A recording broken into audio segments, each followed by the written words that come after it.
Ben, before we talk about what you've got planned coming up in the next sort of few months, and it really is a good sort of schedule you've got coming up, when you look back at 2022, I think on the outside looking in, it was a good year for boxing. How would you describe your year? I think it was monumental. We had no fighters this time last year, and to look back and see the schedule that we put together, we're competing against promoters that have 25, 30 years in the game at the top level, with stables established, with careers that are planned out. And so to have to turn around things that we did, and the team, and how hard we had to work for that stable, for those fights, the biggest fights we feel in the UK we were putting on consistently. We put on more shows than any UK promoter in this country, and to do that in our first year for us, I think perhaps maybe we feel we didn't actually get the credit that possibly we deserved, just because of how difficult it is in a first year. And so really looking forward to this year, given what we managed to achieve. Yeah, Spence, look, I think we have to give credit where credit's due. What Boxer did this year, what was really good, some of the fighters you're able to kind of get as well, I thought was fantastic. There will be some that will say, and look, right now I think the fighters are in a good spot, right? Because the fighters look like they're getting paid quite well. I speak to quite a lot of fighters, and they're happy, because there's almost been this bidding war for certain fighters. But there will be some that saying, because we've got Queensbury and Matchroom and DAZN, and we've got Boxer and Sky and Wasserman are doing their stuff as well, that maybe we're seeing shows maybe being spread a bit thin, because we are seeing 4 over here now in terms of big broadcasters and promoters. It's sort of, I understand that, but that's sort of healthy that we've got those 4 broadcasters, because it gives a lot of kids opportunity. When kids win titles, then it goes down to purse bids, and whatever platform that ends up on, it ends up on. So, I think it's good for boxing. And they're getting TV time as well. Absolutely, it's good for boxing as a whole. I think that what Boxer have done in the last 12 months has been absolutely incredible. Going back to when Eubank Jr. boxed Liam Williams down in Cardiff, and then you went on to get Amir Khan, and then we got the Catterall and Taylor fight, and the fights that they produced through that year it was never going to be easy for Ben and the team, starting out, because it's always difficult. New promoter on the scene, no one really wants anyone to come in, so I think what they achieved was quite incredible. And then obviously, that monumental moment with the women's boxing at the O2 as well. There was a number, when people ask me, what were your favourite moments of 2022, there was loads of them. It wasn't one of those ones where you go, oh yeah, this was the standout. Amir Khan, Kell Brook, that fight could not be made for like 17 years. And, Boxer managed to get it over the line, all right. A lot of people saying, well, yeah, but they were both past their best. We still got the fight.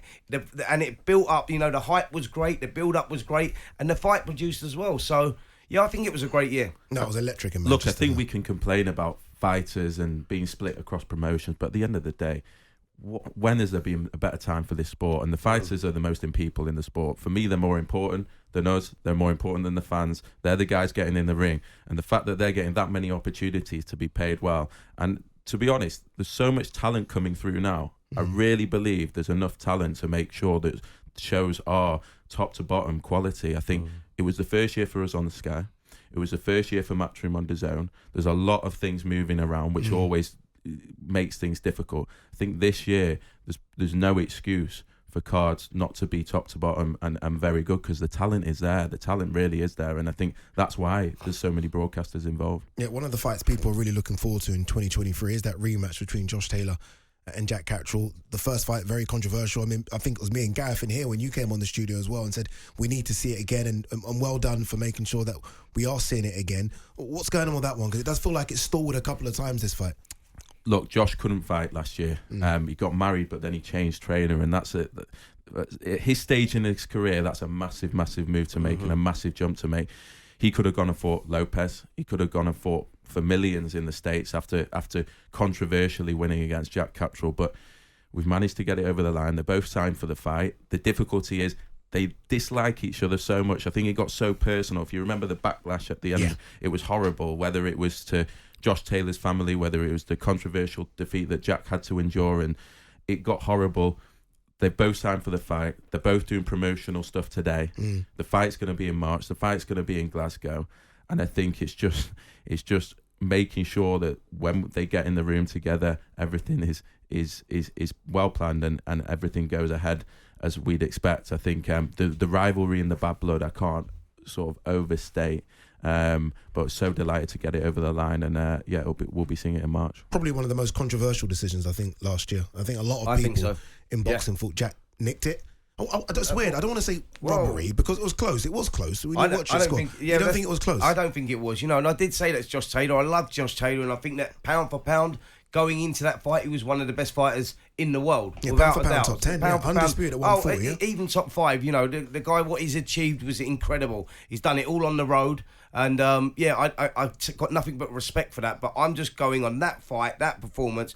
I sort of had it 9 rounds to 3. Yeah. 9 rounds to 3. Okay. I thought that he won the fight quite convincingly. I know that Taylor felt otherwise, and you know, and that's up for discussion and subjective scoring, what people think. But even if you thought the fight was close, even if you thought it was sort of like, you know, 8-4 or 7-5 or whatever, you can't score it to Josh. You can't score it to Josh, right? So I'm just glad that Catterall's got that opportunity again. I'm actually surprised, by the way, it's that Taylor's taking this fight again at 140, because that's going to be quite interesting, because going into that fight week, and then especially on weighing day and stuff, I thought he's outgrown this weight. Yeah. Josh Taylor's outgrown this weight. He looked drawn, and he didn't make the weight right, and that could have affected on his performance, and that's why we might see something different this time. Because I think he's one of those guys that needs to hit it spot on, otherwise it's going to affect his performance. It's an interesting rematch, this, because going into it, the big money would be on Catterall to do what he done last time because he won it, but it doesn't work that way. It never, it doesn't always work that way. It could have been underestimating Jack Catterall as a fighter from what he'd achieved. He was operating at a big level, Taylor, world class level, and Catterall was sort of like under the radar. No one really expected it. That was why it was such a monumental night, because before that fight night, Josh Taylor was considered the pound for pound probably greatest fighter that Britain had produced. Yeah, and he got beat by Jack Catterall. I think that's the level of the performance Jack put in away from home, which he's done consistently throughout his career. He's never lost, probably most people believe still until this day. Jack could be the next pound for pound fighter in this country. I truly believe that. When you put on a job like that against Josh Taylor, that's why this fight is going to be so big. Ben, I heard you talking about in December around technology in boxing, and we've spoken about it a little bit earlier in the show around technology coming into sport and decisions such as that, the influence that a human decision can make in any sport versus an actual decision based on technology, based on facts. Like, from your perspective, like where are we at with that? I think boxing is subjective, isn't it? So it's always going to need the human eye.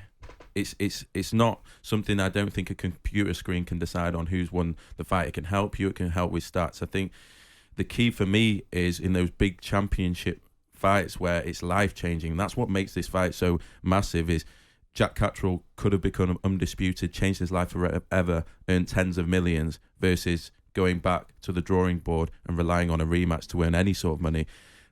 When it's that high stakes, I think that's where you need assistance. I think that's where you need the opportunity to go to two guys that have had the luxury of watching it on a screen and been able to watch the fight properly and being able to go back and understand and just take the heat out of the situation. Because when you're in an arena with 20,000 screaming Scottish fans and the emotions there and the adrenaline's there and basically the decisions being read out in 20 seconds time, I think that is where mistakes can be made, but also people can be influenced, and that's what we hope this year will bring, is the opportunity to have judges or a couple of judges with the luxury of sitting away from the crowd. So almost VAR in boxing, literally. I think what I don't want is a stop-start version of boxing, because the beauty of this sport is it's so fast-paced and you have 30 seconds and you're straight back in. I'm talking about the biggest results and the biggest at the end of the fight and making sure we make the right decision. So even if it takes longer to get to that decision, you're saying go away,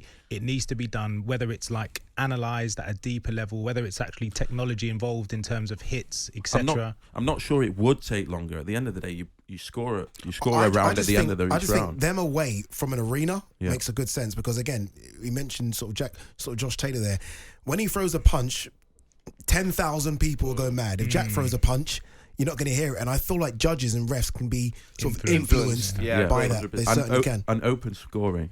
Open scoring. There has to be a debate about that. What other sport can you tune in and have no idea what's going on until they call the result after 12 rounds? There's got to be something in that, because that's where I think people maybe can get away with a few suspect decisions.